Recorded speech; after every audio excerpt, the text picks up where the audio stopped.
Hello प्यारे प्यारे नन्हे मुन्ने बच्चे लोग, स्वागत है आप सभी का फन टू एक्सपेरिमेंट की दुनिया में। मैं हूं आलोक चौबे, आपका दोस्त, होस्ट और फिजिक्स मेंटोर। अब प्यारे बच्चों, आप लोग यहां पर आ चुके हैं और भाई मुन्ना तुम भी यहां पर आ गए हो। अब तुमसे भी और प्यारे बच्चों से भी एक मेरा सवाल है कि भाई आप लोगों ने कटिंग तो करवाई होगी, अरे अपने बालों की कटिंग तो करवाई होगी ना। और जब भी आप लोग दुकान पर जाते हैं कटिंग करवाने, तो जो बार्बर होता है वो आपके बाल जब कट कर देता है तो हमें आगे का हिस्सा तो दिखाई देता है, पर क्या हमें अपने पीछे का हिस्सा दिखाई दे सकता है? तो आप कहेंगे कि हाँ, बार्बर शॉप में ऐसा होता है। और कैसे होता है बच्चों?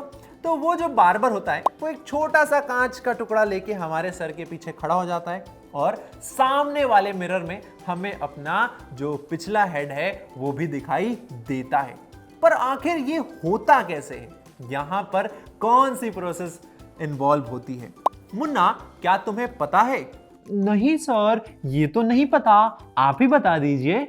अरे मुन्ना, कोई बात नहीं, वैसे बहुत सिंपल है। प्यारे बच्चों, यहां पर भी रिफ्लेक्शन ऑफ लाइट ही है जो कि ऐसा करवा रहा है, पर यहां पर थोड़ा सा ट्विस्ट है। अब क्या ट्विस्ट है, तो उसके लिए एक आप लोगों से और मुन्ना से भी सवाल पूछ लेता हूं कि प्यारे बच्चों और मुन्ना, क्या एक रिफ्लेक्टेड लाइट को फिर से रिफ्लेक्ट किया जा सकता है? पता नहीं सर, इस बारे में तो कभी सोचा ही नहीं मैंने।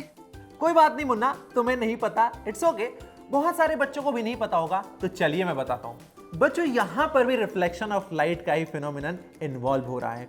यहां पर लाइट रे का मल्टीपल रिफ्लेक्शन हो रहा है, यानी हम एक रिफ्लेक्टेड लाइट को फिर से रिफ्लेक्ट करवा सकते हैं अगर हमारे पास रिफ्लेक्टिंग सरफेस हो तो।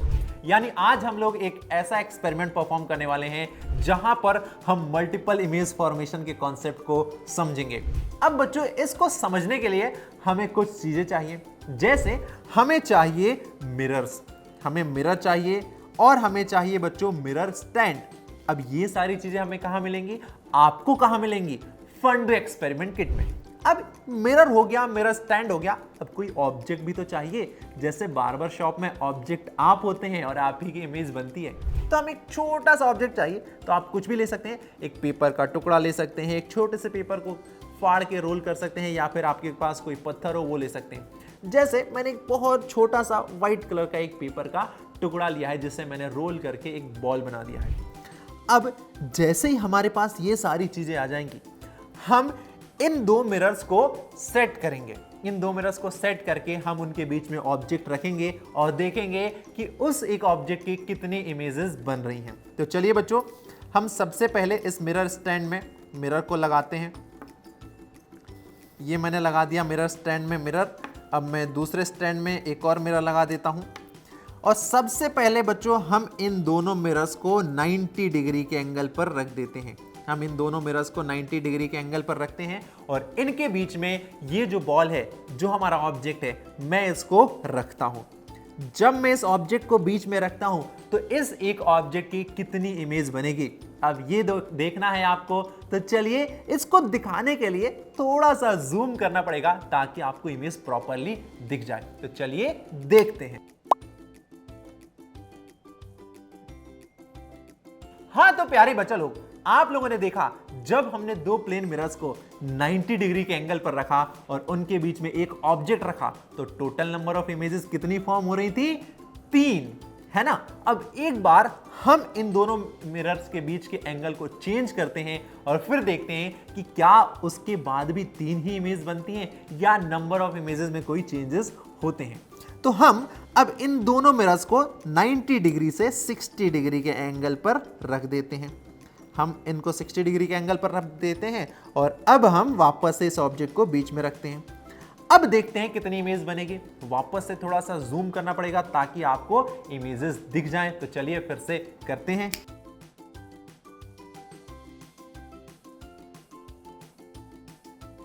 तो प्यारे बच्चा लोग, अब आप लोगों ने देखा कि जब हमने इन दोनों मिरर्स को 60 डिग्री के एंगल पर रखा तो जो नंबर ऑफ इमेजेस फॉर्म हो रही थी वो थी 5। यानी आपने कोई रिलेशन फाइंड किया क्या? 90 डिग्री पर रखने पर 3 इमेजेस बन रही थी, 60 डिग्री पर रखने पर 5 इमेजेस बन रही हैं। तो आखिर ये नंबर ऑफ इमेजेस हम कैसे फाइंड कर सकते हैं? क्या हर बार हमें मिरर्स को रखना पड़ेगा और इमेजेस काउंट करनी पड़ेंगी, या एक कोई नॉर्मल फॉर्मूला होता है जिससे हम नंबर ऑफ इमेजेस फाइंड कर सकते हैं? तो बच्चों जी हां, एक नॉर्मल फॉर्मूला होता है। और वो फॉर्मूला क्या कहता है? तो बच्चों वो फॉर्मूला क्या कहता है? देखिए ऊपर क्या कहता है वो, 360 बाई थीटा -1। कब करते हैं -1? तो बच्चों जो नंबर ऑफ इमेजेस हैं वो हमेशा ऑड होनी चाहिए। इस बात का ध्यान रखिए आप, नंबर ऑफ इमेजेस हमेशा ऑड होनी चाहिए, और अगर आपका रिजल्ट इवन आता है तो आप उसमें से -1 करेंगे। देखिए, जब हमने दोनों मिरर्स के बीच में एंगल 90 डिग्री लिया था तो हम फॉर्मूला लगाएंगे 360 बाई थीटा, यानी थीटा की वैल्यू थी 90 डिग्री, तो 360 बाई 90 हो गया है 4। अब बच्चों जो 4 है वो एक इवन नंबर है।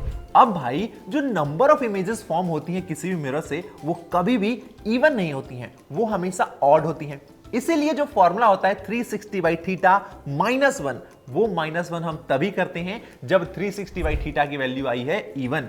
अब यहां पर 4 इवन नंबर है तो हम इसमें से -1 कर देंगे। बचा कितना? 3 हो गया है एक ऑड नंबर। इसका मतलब जब दो मिरर एक दूसरे से 90 डिग्री पर रखे हों तो उनसे बनने वाली जो इमेजेस होंगी वो 3 होंगी, क्योंकि हमेशा कभी भी जो इमेज बनेगी मिरर से वो एक ऑड नंबर में ही होगी, इवन नंबर में नहीं होगी। तो इस केस में जो नंबर ऑफ इमेजेस बनेंगी वो हो जाएगी 3। अब हमने 60 डिग्री पर भी दो प्लेन मिरर्स को रखा था, तो उस कंडीशन में कितनी इमेजेस बन रही थी? फॉर्मूले से पहले कैलकुलेट करते हैं। 360 बाई थीटा, थीटा की वैल्यू 60 डिग्री, 360 बाई 60 यानी 6, and 6 is a even number. अब नंबर ऑफ इमेजेस कभी इवन हो सकती हैं क्या? नहीं हो सकती हैं, तो इसमें से हमें -1 करना पड़ेगा। हम -1 कर देंगे तो जो नंबर ऑफ इमेजेस आएंगी वो आएंगी बच्चों 5। और हमने देखा था 60 डिग्री पर जब दो प्लेन मिरर रखे होते हैं तो उनसे बनने वाली इमेजेस कितनी होती हैं? 5।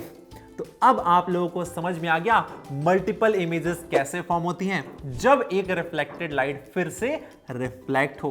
तो क्यों भाई मुन्ना, पूरा कॉन्सेप्ट क्लियर हो गया? तुमने सब कुछ देख लिया, समझ आ गया ना? यस सर, बहुत अच्छे से समझ में आ गया। बहुत बढ़िया बात है भाई, मुन्ना को समझ में आ गया है, एंड आई होप आप सभी प्यारे बच्चों को भी ये एक्सपेरिमेंट बहुत अच्छे तरीके से समझ में आ गया होगा। तो चलिए अब मिलते हैं नेक्स्ट एक्सपेरिमेंट में, तब तक पढ़ते रहिए, मुस्कुराते रहिए। Tata, bye bye and thank you.